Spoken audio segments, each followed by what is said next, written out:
چلیے بھائی، اگلا جو کوشچن ہے یہ بڑا عجیب سا کوشچن ہے، کیونکہ یہ غالباً ہو سکتا ہے پہلے ریکارڈنگ میں کبھی بھی نہ آیا ہو. یہ آج کے دن کی مناسبت سے بھی دلچسپ سوال ہے، ریلیٹڈ ہے. اگرچہ آج حضرت عمر رضی اللہ عنہ کا آپ کی تحقیق کے مطابق تو یوم شہادت نہیں ہے، لیکن بہرحال منایا تو جاتا ہے. تو اس کے حوالے سے یہ سوال ہے کہ انٹرنیٹ پر دیکھا ہے تو یہ جو غالی رافضی ٹائپ حضرات ہیں، ان کی طرف سے ایک بڑا عجیب و غریب اعتراض آیا ہے. یہ کہتے ہیں جی کہ یہ جو اہل سنت نے حضرت عمر رضی اللہ عنہ کا جو قاتل ہے نا، جس نے ان کو شہید کیا، اس کا نام ہی ایسا رکھا ہوا ہے کہ ابو لولو فیروز مجوسی. وہ کہتے ہیں جی ایسا لگتا ہے کہ اس کا وہ جیسے اس کے نام کا پارٹ مجوسی ہے. تو یہ کہتے ہیں جی کہ ہمارا ان سے یہ عقلی اعتراض ہے کہ مجوسی بندے کا پہلے تو مدینہ میں کام کوئی نہیں، دوسرا وہ مسجد نبی میں پہلی صف میں کر کیا رہے، اور بعد میں دوسرا اعتراض انہوں نے یہ کیا کہ جو تاریخی حوالے انہوں نے بے شمار پیش کی ہے کہ جو پاکستانی عالمی ہیں انہوں نے حوالے پیش کیے. انہوں نے کہا جی کہ یہ جو ہے نا، یہ بعد میں ان کی جو ایک بیٹی بھی تھی 6 سالہ، وہ بھی مسلمان تھی، تو وہ 6 سال کی بچی مسلمان کیسے تھی، پھر اس کو بھی قتل کر دیا، پھر رمضان باقی سٹوریوں کو نہیں ہم مانتے، جتنی بات ہے ہم اس کو ڈیفینڈ کرتے ہیں. صحیح بخاری میں حضرت عمر کی شہادت کا جو واقعہ ہے 3700 نمبر حدیث تفصیلی ہے. اس میں جب حضرت عمر کو زخم لگا ہے تو انہوں نے پہلا سوال یہ کیا کہ یہ میرے پہ حملہ کرنے والا مسلمان ہے یا کافر؟ تو بتایا گیا مجوسی غلام ہے، کافر ہے. تو انہوں نے اللہ کا شکر ادا کیا کہ میری وجہ سے کوئی مسلمان جہنم میں نہیں جائے گا، کیونکہ ایک مسلمان کا دوسرے کو قتل کرنا جہنم میں لے جانے والا عمل ہے. تو یہ بخاری کے اندر ہی موجود ہے کہ وہ مجوسی تھا. یہ اہل سنت نے خود سے نہیں گھڑا، یہ صحیح بخاری کے اندر موجود ہے. کیونکہ آپ بخاری سے قتل کا واقعہ بتا رہے ہیں تو بخاری میں یہ موجود ہے کہ مجوسی تھا. دوسرا آپ کا یہ سوال کہ مدینے میں غلام کیا کر رہے ہیں، تو اسی کے اوپر ہی تو حضرت عمر نے کہا تھا کہ میں نے منع کیا تھا کہ ان مجوسی غلاموں کو مدینے میں نہ لاؤ. اور آپ کو پتا ہے اس کے بعد پھر ان کو یہاں سے نکالا گیا جو کافر تھے، کیونکہ حضرت عمر کو خدشہ تھا کہ یہ پرشین امپائر کے گرنے کا بدلہ مجھ سے لیں گے. ظاہر ہے ان کے دلوں میں غم تھا. تو غلام آئے ہوئے تھے نا، غلام کے لیے مسلمان ہونا شرط نہیں ہے. ہم کوئی غلام ہیں، ہاں، غلام کے لیے مسلمان ہونا شرط نہیں ہے. کافر بھی غلام تھے مسلمانوں کے. یہ وہ ہوتے تھے جو جنگوں کے دوران قیدی بنائے جاتے تھے، مسلمان انہیں غلام بناتے تھے. اور ان کی عورتیں جو جنگ لڑنے آتی تھیں وہ مسلمانوں کی لونڈیاں ہوتی تھیں، جو جنگ لڑنے آتی تھی، جو پیچھے علاقوں میں تھی وہ نہیں.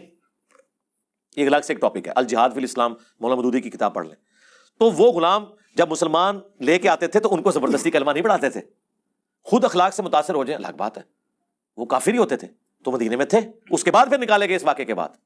اچھا، اب آپ نے جو یہ بات کی کہ ہاں مسجد میں نماز پڑھتا، مجھے بتائیں کوئی سی سی ٹی وی کیمرہ ہے مسجد کے اندر؟ فجر کا وقت ہے، مسجد میں کوئی نہیں لگی ہوئی، لائٹنگ بھی نہیں ہے. آج کے زمانے میں بھی آپ کسی گاؤں کی مسجد میں جہاں لائٹیں نہ ہو، آپ اس کو چھوڑ دیں کچھ جانور بھی مسجد میں لے جائیں تو پتہ نہیں چلے گا جب تک کہ کسی کو نظر نہ آ جائے. اور مجھے بتائیں فجر کی نماز میں ہزاروں کا مجمع، سینکڑوں نہیں ہزاروں کے مجمع میں آج بھی آپ کس جگہ گھسانا چاہتے ہیں؟ میں کسی پادری کو کسی مسلمانوں کی مسجد میں بھیج دیتا ہوں تو آپ یہ کہیں گے پادری مسجد میں کیسے آ گیا؟ چھوڑ دیں. پچھلے دنوں یہ مجھے واسق بھائی نے بتایا، ایک اسرائیل کا صحافی سعودیہ میں مکے سے ہو کے چلا گیا، باہر جا کے انہوں نے دسیا کتنے قادیانی ہیں جو اپنے نام بدل کے اس ماڈرن دور میں حج اور عمرہ کر کے آ گئے. تو آپ کہیں گے یہ کیسے ہو سکتا ہے کہ قادیانی وہاں پہنچ گیا؟ قادیانی تو غیر مسلم ہے اور غیر مسلم کا داخلہ وہاں پہ منع ہے. بھائی وہ دھوکے سے گیا ہے نا. اور اس ماڈرن دور میں اگر دھوکے سے مسجد میں کوئی جا سکتا ہے تو اس زمانے میں تو آپ جو مرضی کروا لیں مسجد کے اندر. یہ تو نہیں تھا کہ مسجد میں چیکنگ ہوتی تھی، پہلے بوتھی دیکھی جاتی تھی، تو اندر جا. آج نہیں دیکھی جاتی. مجھے بتائیں آج کے اس دور میں کیا آپ کسی غیر مسلم کو، جس کا حلیہ سری سری روی شنکر کتنا خوبصورت ہے، جس نے وہ ذاکر نائک سے مناظرہ کیا ہے، جس نے وہ مناظرہ نہیں دیکھا ہوا، یقین کریں اس کو کسی مزار پہ آپ پگڑی پہنا کے بٹھا دیں، لوگ اس کے ہاتھ بھی چومیں گے، ہے ہندو ہے، پتہ ہی نہیں چلے گا. ہاں وہ سندور لگا کے بیٹھے گا تو شاید لوگ پہچان لیں، اس کے بغیر تو نہیں پہچانیں گے. تو یہ اعتراض ہی بالکل کتنی غیر علمی باتیں ہیں کہ ہمیں پتہ لگ گیا. اس طرح کے فضول اعتراضات کرتے ہیں. او جی علی بھائی نے کہا جناب کہ جی وہ اس زمانے میں دروازے نہیں ہوتے تھے، تو دوسری طرف وہ حدیث سناتے ہیں کہ جی باغ کا دروازہ تھا دستک ہوئی. سرکار گھروں کے دروازے نہیں ہوتے تھے، اس لیے تو آیا ہے قرآن میں لکھا ہوا ہے یہ تو کہ جب کسی کے گھر جاؤ تو اجازت مانگ لو.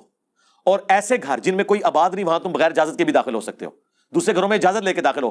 بھئی جب دروازہ بند ہے تو اجازت لینے کی ضرورت ہے، اس لیے کہ دروازے بند نہیں ہوتے تھے، دروازے ہوتے ہی نہیں تھے، صرف ایک راستہ ہوتا تھا، اس کے آگے پردہ لٹکا ہوا ہوتا تھا اور آپ نے اس پردے کے پیچھے اجازت لینی ہوتی تھی اور پھر اندر. اسی لیے کہا گیا اپنے گھر میں بھی داخل ہو تو آپ نے سلام کر کے داخل ہونا ہے. کیوں؟